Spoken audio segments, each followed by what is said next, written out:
Michel. Michel Chameti, ouais, parce que j'ai dit la vérité.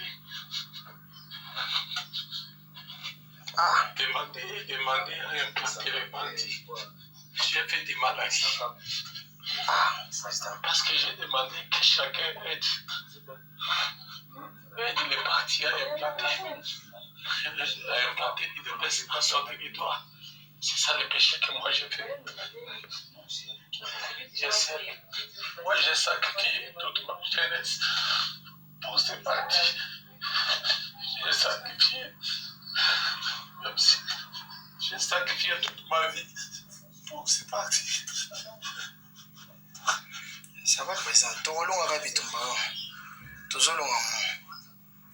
Voilà, Maza a un hôpital, si tu as internet président d'ailleurs, et ça vraiment inacceptable dans le monde.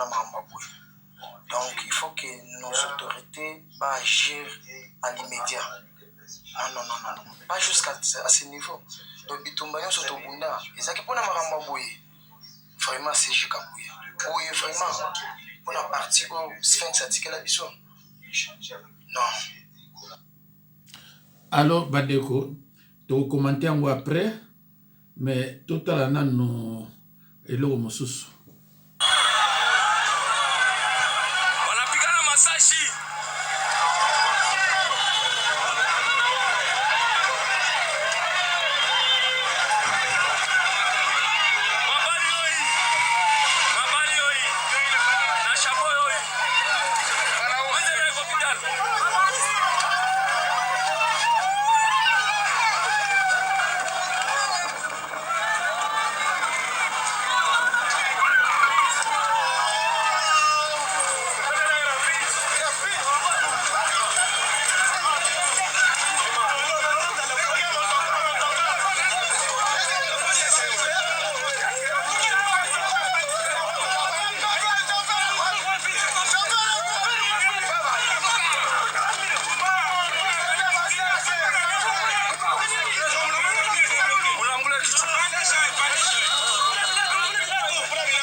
Bandeko, bomoni mutumoko bache mbeli poignardé, alobi azo kufa pona IDPS. Il a combattu pour l'IDPS. Bandeko, baluba e bazoba bazali.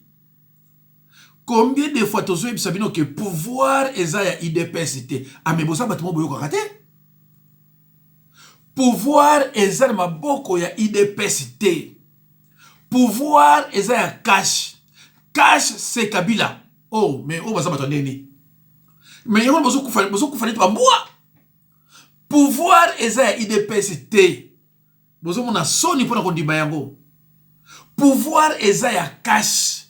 Cash c'est Kabila. Chilombo n'a pas gagné aux urnes. Chilombo a kibima na 15%. Martin Fayulu a gagné qui, et puis le deuxième Sony Chadari. Mais bah, il savent combien de fois. Bino pona Sony, oh, nous avons combattu pendant 30 ans. Même non! Vous n'avez rien fait. Bon, ça, les locaux côté. Est-ce que Bino Momona vrai balou ba IDPS? Chilombo a un pouvoir. Bon, a un pouvoir, pourquoi? Pourquoi Chilombo a un vrai balou ba combattant pour la IDPS a un pouvoir? Pourquoi? Mais parce que pouvoir, ils ont un IDPS. Pouvoir est un cash. Par exemple, non, j'ai longtemps combattu, 32 ans pour rien, tout ça. Mais tu as combattu pour IDPS. Mais pouvoir est ailleurs. Le pouvoir est ailleurs. Le pouvoir est entre les mains, il y a cash. Et ça m'a beaucoup, il y a quitte IDPS. Mais parce que expliquer dans la langue nini. Balouba, honte à vous. Parce que expliquer dans la langue nini. Vous avez pour rien. Pouvoir est à IDPCT. Tu l'as gagné quand il été. Mais pour expliquer, non dengue nini bino bato aboye. Hein? Est-ce que yo moni chilo qui va balouba? Yo moni chilo qui va IDPS. Mais qui va monter pourquoi? Parce qu'il n'a pas gagné aux urnes. Chilo n'a pas gagné aux urnes, a gagné na été. Mais bon lui ko yo kate. Chilo a 15%. Fayulu ta gagné qui? Baiko simbisa yango protéger ba intérêt na biso ba Rwandais. Yango na vandi wana. Il travaille pour Kabila et Kagame. Travaille pour Kabila, Kagame est ce qui gère le monde. C'est tout. Oh, c'est pas possible.